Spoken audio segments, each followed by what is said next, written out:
Bonjour à tous, c'est Maxime et aujourd'hui on se retrouve pour un nouveau tuto qui portera sur l'outil doigt qui permet de faire du smudge.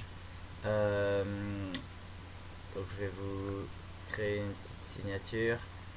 Voilà, et je vais pas commencer par des exemples concrets pour vous apprendre à utiliser cet outil, mais plutôt je vais vous le présenter à l'aide de tout simplement d'un rectangle pour vous donner un peu le, pour vous dresser un peu le topo de cet outil, qui est l'outil doigt et qui permet de faire du smudge. Donc voilà, l'outil doigt il se trouve ici, hein, ça se trouve vous aurez ce logo là, clic droit, outil doigt, c'est cet outil qui permet de faire du smudge. On va, euh, donc l'outil smudge se fait à l'aide de brush, donc ceci est une brush, hein. Tout ce que vous pouvez trouver ici sont des brushes. Il y a des brushes faits pour le smudge, pardon, que vous pouvez trouver sur internet. Si vous allez sur des sites de brush vous tapez brush de smudge et vous en trouverez. Ou alors vous pouvez créer vous-même vos brushes. Donc voilà, admettons que je prenne ce brush rond à bord flou euh, et que je l'applique sur mon rectangle. Donc en cliquant à l'intérieur de mon rectangle et en étirant, et ben ça va donner ça. Euh, vous voyez en fait concrètement qu'est-ce que c'est le smudge. C'est un étirement de la matière euh, sur Photoshop. Donc en gros une il vient prendre la couleur, il vient l'étirer sur le reste de l'image. Et donc voilà, ici vous voyez j'ai baissé l'intensité. Donc l'intensité c'est tout simplement quoi, c'est à dire que si le mot parle de lui-même, hein, mais en gros si je smudge avec une intensité à 60, on obtient ça. Si je smudge avec une intensité à 100, et ben je vais me balader jusqu'au bout de l'image. Et donc voilà, en gros c'est ça l'intensité. Donc ça marche dans les deux sens, il faut savoir. C'est-à-dire que si je pars de l'extérieur pour aller vers l'intérieur, le blanc va rentrer, ça étire vraiment. Je peux même traverser toute mon image et ressortir de l'autre côté. On peut mélanger les couleurs. Voilà, vous voyez, on peut obtenir. C'est pour ça que, comme je vous le dirai plus tard, on peut créer des fonds, parce que voilà, ça mélange les couleurs, toutes les couleurs auxquelles il touche, et bah elles se mélangent entre elles et elles forment un mélange de couleurs. Donc voilà, là j'avais pris un brush de base, vraiment, mais pour avoir un brush qui fait un peu plus du smudge, du vrai smudge, c'est bien de cocher ces trois options dans vos paramètres de brush. Donc une dynamique de forme avec une variation de la taille, peu importe après les réglages, moi je vous donne l'idée, après les réglages vous les donnez, vous les trouvez vous-même en fonction de ce qui vous convient. Il y en a qui aiment bien que ce soit plus des vrais ronds. Oui, il y en a qui aiment bien que ce soit diffus pardon. Regardez là par exemple j'ai fait un brush diffus, mais si je viens augmenter la dureté à 100%, on aura voilà des ronds beaucoup plus nets. C'est à vous de choisir. Moi je peux pas vous décider à votre place, mais je vous donne l'idée, c'est-à-dire qu'il faut cocher au moins, pardon, transfert, diffusion et dynamique de forme, et ensuite vous réglez les paramètres. Par contre, il faut activer absolument pression de la plume pour obtenir un joli rendu qui soit harmonieux. Voilà. Donc mon rectangle ne ressemblant plus vraiment à un rectangle, je vais le supprimer et on va passer avec du concret. Donc j'avais un fond, je vais essayer de trouver un render qui va aller avec. Sport, autre. Voilà, celui-là me paraît pas mal. Donc pour faire venir un render, c'est tout simple. Vous cliquez dessus, il va vous proposer de l'enregistrer ou de l'ouvrir. Vous cliquez ouvrir avec Adobe Photoshop CS5 et ouvrir. Voilà, ça y est, il vient déjà sur Photoshop. Je vais le faire venir. Donc concrètement, sur une vraie image, sur une signature, à quoi peut bien servir l'outil Smudge à part à déformer un pauvre rectangle? Et ben il peut servir à détruire complètement l'image ou partiellement. Concrètement, complètement, pardon.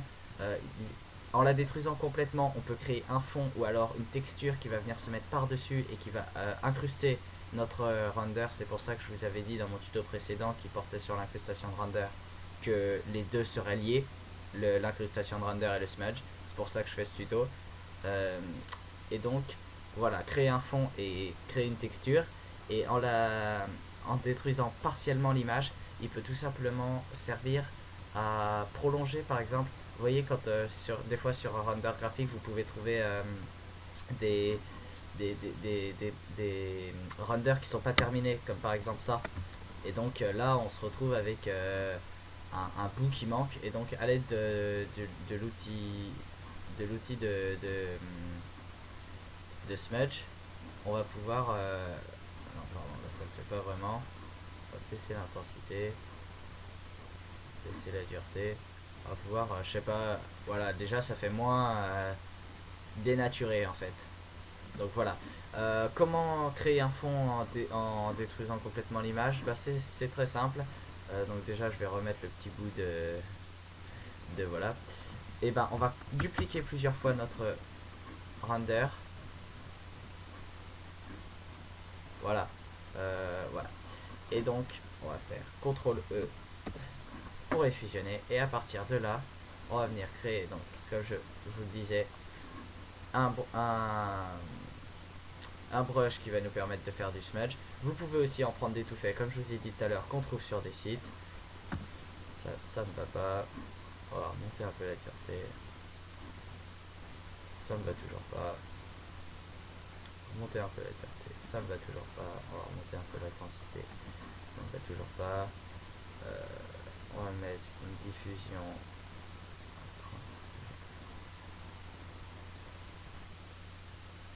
Pourquoi ils sont flous comme ça?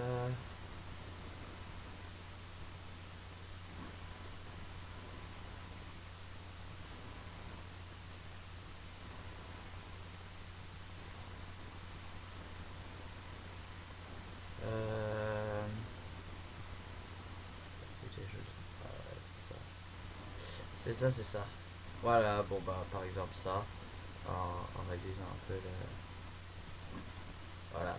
Donc par exemple comme ça, si on met une carte de faible, voilà, on peut obtenir ça qui va nous permettre de créer un fond. Voilà, ici. Bon, c'est pas du chef-d'œuvre quoi, mais c'est pas un truc de malade, mais bon, je vous fais ça vite. Voilà, on a un fond déjà qui a un peu les tons de couleurs qu'on peut retrouver. Si vous prenez votre temps, vous pouvez faire un truc vraiment superbe avec cet outil. Mais voilà, ici, faute de temps, on va se contenter de ça. Voilà. Et donc, la deuxième solution dont je vous parlais, c'est d'avoir déjà un fond. Donc, moi j'avais un beau fond tout à l'heure, je voulais l'utiliser, je crois que ça va être l'occasion. Voilà.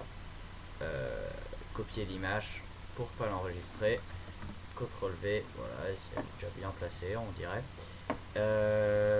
Donc on va refaire exactement la même manip que tout à l'heure. Bah, d'ailleurs, on va, au lieu de supprimer, voilà, on va le garder.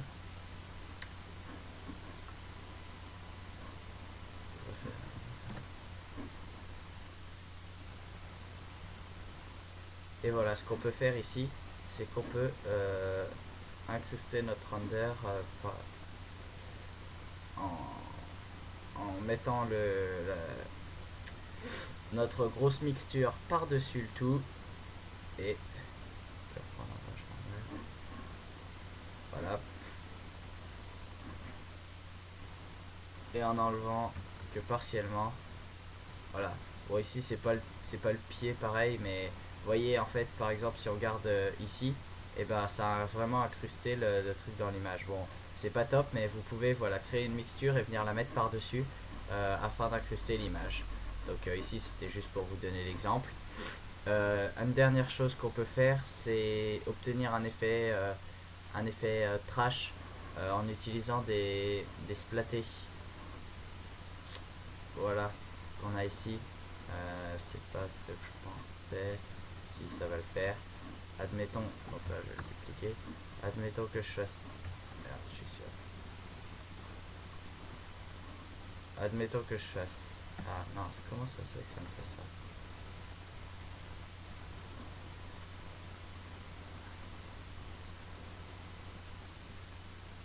Voilà. Z. Admettons que je fasse ça, voilà, on va vraiment obtenir ça en fait. Plutôt que faire votre splatter pardon, avec un pinceau et de venir mettre un masque d'écrêtage par la suite, vous pouvez tout simplement le faire de cette manière là. Hein, pas mal de personnes, pardon là c'est un peu diffus du coup il faut que ce soit plus gros. J'ai pas forcément les bons splattés pour faire ça. Et voilà, obtenir un effet de trash à l'aide des splattés, même carrément peut-être un fond vous pourriez faire. Il m'a dit de recharge. Un fond, voilà. Vous voyez, vous faites ce que vous voulez. Moi je vous donne la technique et après vous en faites ce que vous voulez. Je vous ai montré des petites astuces, c'était pas phénoménal comme rendu, mais au moins ça vous a donné l'idée de pouvoir créer un fond en, en détruisant complètement votre render, ou alors même de créer une texture qui va l'incruster par dessus, ou d'étirer un render qui n'a pas été terminé, ou bien de l'incruster. Enfin, il y a plein de techniques qui peuvent être utilisées avec le brush. Après, à vous de faire ce que vous voulez.